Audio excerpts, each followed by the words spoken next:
आ गए आप लोग एक और डरावनी कहानी सुनने। चलो अच्छा है, अब आ ही गए हो तो वीडियो पूरा देख के जाना। और हाँ, वीडियो को लाइक, चैनल को सब्सक्राइब तो करना ही है। धन्यवाद। सामान पैक करो रिया, बहुत देर हो चुकी है। तुम शायद भूल गई कार सर्विस को दे रखी है। जल्दी चलो, फिर कोई वाहन नहीं मिलेगा। अपने फोल्डर कलर्स तेजी से समेटता हुआ आशीष बोला। अरे बाबा, बस हो गया। कल की एग्जीबिशन के लिए कुछ तैयारियां रह गई थी, वह निपटा रही थी।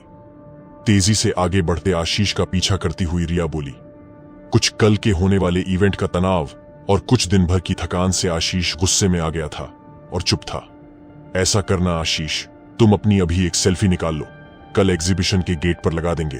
तुम्हारा फूला हुआ मुंह देखकर आने वाले दर्शक समझेंगे इस एंटीक पीस की तरह अंदर के आर्ट पीसेस भी एंटीक ही होंगे। रिया ने यह बात इतनी गंभीरता से कही कि आशीष की एकदम से हंसी छूट गई।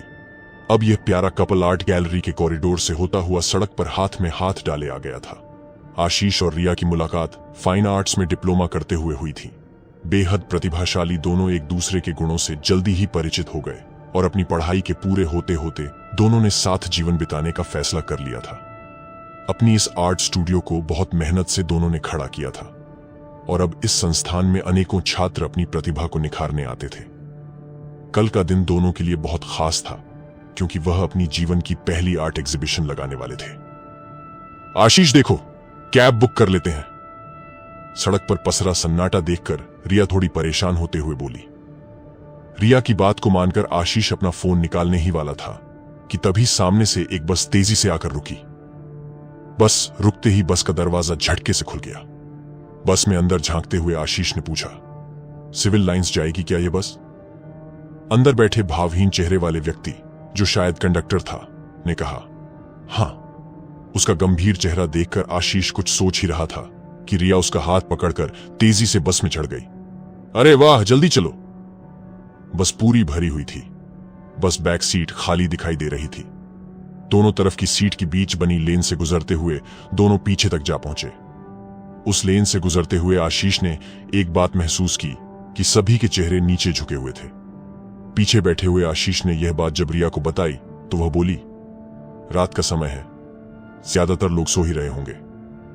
उनके बैठते ही खट की आवाज से मेन डोर बंद हो गया और घर्र की आवाज के साथ बस चल दी। रात गहराती जा रही थी। रिया के साइड में करीब 10-12 साल की एक लड़की बैठी थी। रिया उसको देखकर मुस्कुराई, लेकिन वह पत्थर की तरह बैठी रही। उसकी मासूमियत रिया का ध्यान अपनी ओर खींच रही थी। कला की पारखी। रिया उसे जल्दी से जल्दी अपनी ड्राइंग शीट पर उतारना चाहती थी। थोड़ी देर शांति रही। बस भी तेजी से दौड़े जा रही थी। लड़की को अपनी तरफ देखते देख रिया उससे बात करते हुए बोली, हेलो बेटा, आप अपना स्केच बनवाओगी? लड़की अब भी शांत थी। उसने हां में सर हिला दिया था। धीरे धीरे बस में अजीब सी आवाजें आने लगी, जैसे कि शायद कोई रो रहा था। धीरे धीरे आवाज बढ़ने लगे। घबराकर आशीष ने अपने से थोड़े आगे वाले यात्री से पूछा, जो सिर झुकाए बैठा था, क्या हुआ? ये कैसी आवाजें आ रही हैं? जैसे ही उस व्यक्ति ने सिर उठाया, उसका आधा चेहरा जला हुआ था। देखकर रिया की चीख निकल गई। वह व्यक्ति बोला, शायद आगे किसी को कोई चोट लगी है, इसीलिए रो रहा है। धीरे धीरे बस में रुदन बढ़ता जा रहा था। रिया ने देखा, बराबर बैठी लड़की का चेहरा पूर्व पत्थर समान ही था, लेकिन उसकी आंखों से लाल आंसू बह रहे थे। आशीष और रिया अब पूरी तरह से घबरा चुके थे। आशीष ने खड़े होकर जोर से चिल्लाना शुरू कर दिया, बस यही रोक दो, हमें ही उतरना है। लेकिन बस थी कि रुकने का नाम नहीं ले रही थी। बस में लाइटें भी तेजी से जलने बुझने लगीं। आशीष रिया को लेकर पीछे वाले एग्जिट गेट तक आ चुका था। अगले स्टॉप पर बस की थोड़ा हल्का होते ही वह रिया को लेकर कूद गया।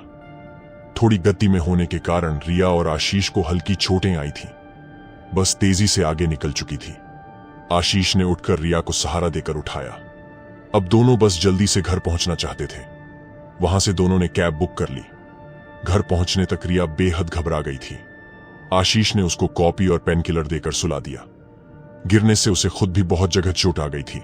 वह भी पेन किलर खाकर सोने की कोशिश कर रहा था, लेकिन बार बार रह रहकर उसे बस कि वह घटना याद आ रही थी। सुबह नाश्ते की टेबल पर दोनों बेहद शांत थे। रात की घटना से अपना ध्यान हटाकर आज के अपने बहुप्रतीक्षित इवेंट में ध्यान लगाना चाहते थे। बस आशीष यह बोला, वह कोई साधारण बस नहीं थी, वह जरूर हॉन्टेड बस थी। रिया हंस पड़ी, अरे तुम कब से इन सब बातों को मानने लगे?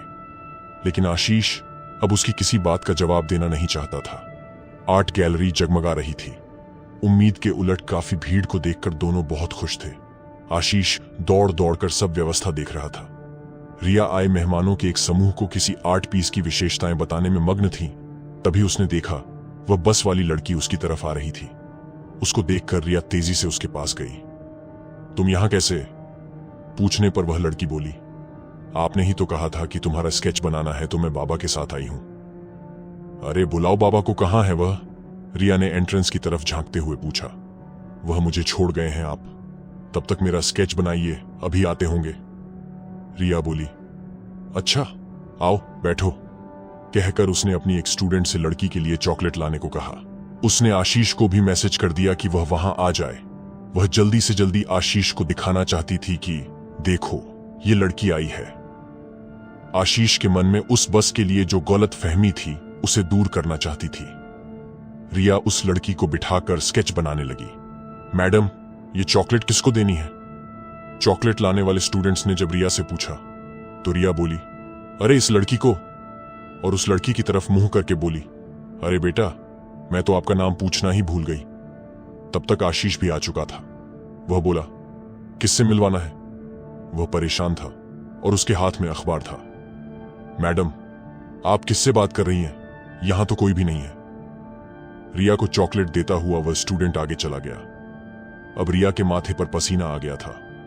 देखो रिया, हम जिस बस में बैठे थे उसका कल सुबह ही एक्सीडेंट हो गया था और सारे यात्री मारे गए थे। आशीष की आवाज उसके कानों में दूर से आती महसूस हो रही थी। सामने बैठी लड़की मुस्कुरा रही थी। कोई मुझे नहीं देख पाएगा, सब भूत समझते हैं ना मुझे। आपने मेरा स्केच बनाने को कहा था, मैं सिर्फ आपको दिखूंगी, आप मेरे बहुत सारी स्केच बनाना। रिया की आवाज उसके गले में घुटती हुई महसूस हो रही थी और उसके हाथ बिना उसके नियंत्रण के उस लड़की का स्केच बनाने में व्यस्त थे।